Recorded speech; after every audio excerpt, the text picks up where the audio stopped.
네, 오늘 저희 그 선거구 획정 관련해서 기자회견을 갖도록 하겠습니다.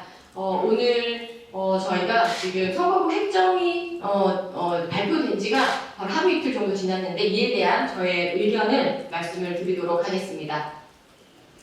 무능한 21대 국회 조속히 선거구 획정 마무리 지으라.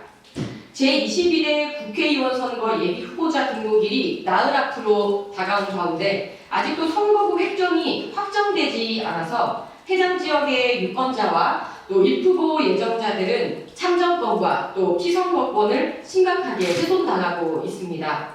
공직선거법에 따르면 국회는 늦어도 선거 1년 전인 지난 4월 10일까지 선거구 획정을 완료했어야만 합니다. 하지만 지금까지 방치했고 앞으로도 여야가 내년 예산안 그리고 쌍특검, 국정조사 등으로 극한 대치하고 있는 상황이기 때문에 최종 획정안은 아마도 선거일에 임박해서야 확정이 될 것으로 보여집니다. 유권자들은 우리를 대표해줄 사람이 누군지도 알지도 못하고 또 겪어보지도 못한 채 투표장에 가게 생겼으며 입후보 예정자들은 어느 운동장에서 뛰어야 할지 알지 못한 채 발이 묶였습니다. 선거운동이 유일한 희망이었던 신인 원외 후보들은 그렇지 않아도 기울어진 운동장이 완전히 뒤집혀버린 셈입니다. 현역 국회의원과 원외 입후보자들은 그 선거 형평성 문제에 있어서 이 불공평하다는 문제 제기가 어제 오늘 있었던 일이 아닙니다. 몇 가지 제가 짚어보겠는데요. 첫째, 경선 선거인단이 되는 그 당원 명부가 있습니다. 이 당원 명부가 현역 국회의원에게만 제공됩니다. 원외 후보들에게는 개인정보 보호를 이유로 경선 불과 며칠 전에 제공이 됩니다. 시험 보는 학생에게 누구에게는 문제를 먼저 보여주고 누구에게는 시험 직전의 문제를 보여주는 셈입니다. 예비후보 등록과 동시에 원외 후보들에게도 안심번호 형식으로 명부를 공평하게 제공해야 합니다. 둘째, 현역 의원들은 의정보고서 발송 등 의정 활동을 선거일 90일 전까지도 가능하게 되어 있습니다. 의정 보고의 형태로 마치 선거 직전까지 선거 운동을 하는 것이죠. 인지도에서 불리할 수밖에 없는 원외 신인 후보들은 그저 울며 겨자 먹기로 지켜볼 수밖에 없습니다. 현역 의원의 의정 보고 역시 예비 후보와 동일하게 120일 전 금지로 공평하게 그 형평성을 맞춰야 할 것입니다. 셋째, 현역 의원에게는 9명의 국가에서 월급을 주는 보좌진이 있습니다. 그리고 사무실도 있죠. 하지만 원외 후보들은 선거 사무원을 고작 2명 둘 수 있으며 이 또한 선거 비용, 공식 보전 비용에는 포함되지도 않습니다. 개인 사비로 감당해야 합니다.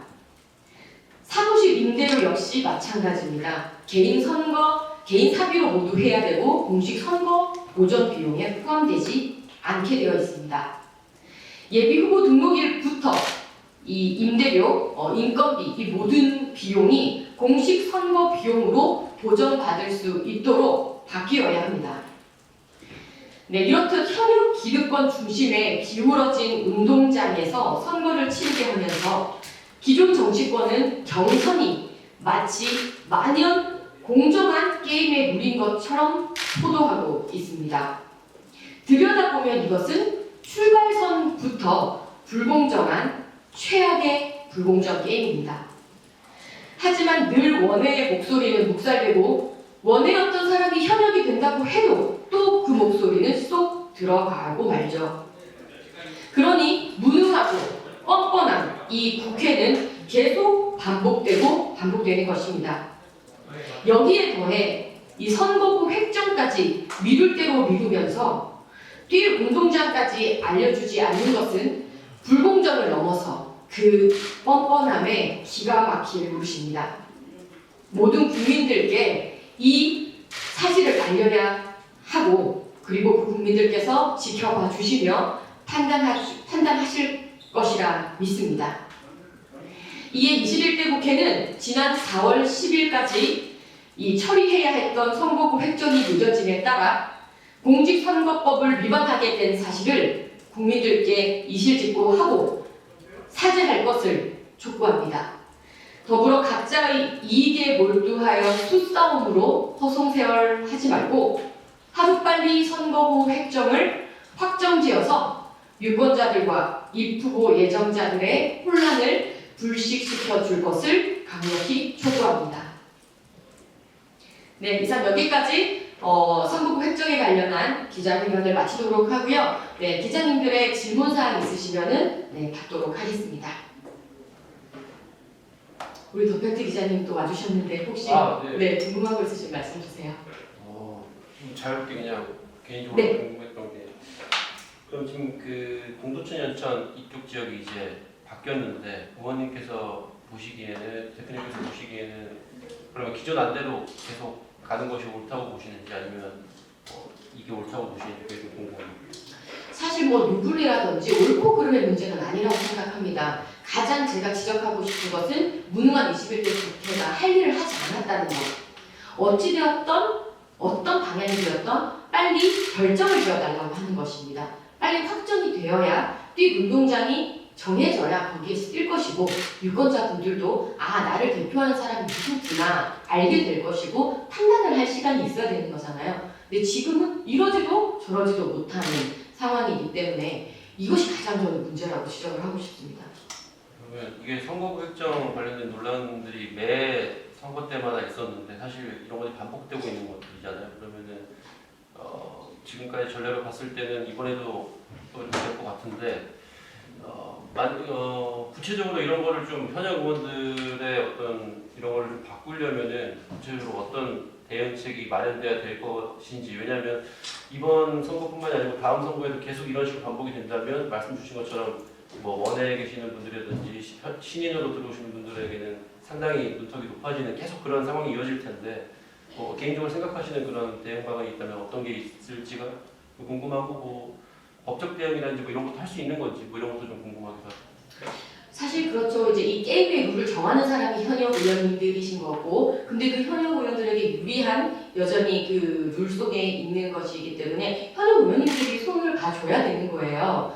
근데 막상 이게 하루 이틀의 문제도 아닌데 늘상 그 스스로의 게임의 룰을 바꾸려 하지 않는 그 자세 굉장히 문제라고 생각하고, 그래서 어떻게 바꿔야 되느냐에 대해서 제가 뭐 여러 가지 문제가 있겠지만 특히 중요한 세 가지를 제가 말씀을 그래서 드린 거고, 적어도 이 부분에 대해서는 당원 명부 문제, 그 다음에 의정 보고의 어떤 그런 형평성 문제, 그리고 이제 비용의 문제, 이런 부분들을 제가 제안 드린 대로 이렇게 바뀌어지는 것이 필요하다라고 생각이 돼요.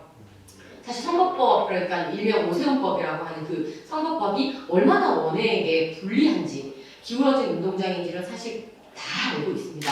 하지만 아무도 이것을 고치려고 하지 않는다는 것이 문제인 것이고요. 원외의 목소리를 좀 들어주시기를 촉구하는 바인 것이죠.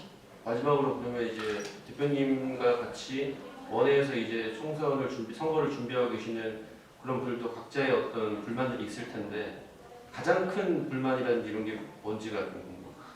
주변에 원에서 준비하신 신인분들, 특히 젊은 분들 많이 있습니다. 그래도 저 같은 경우에는 그나마 상황이 나은 것이 그래도 선거에 몇 번 출마하면서 인지도라든지 방송 출연이라든지 이런 것에 조금 유리한 부분이 있어요. 하지만 저마저도 이렇게 힘들고 또 여러 번 준비하신 분들도 많이 힘든 상황이 원해인 것이거든요.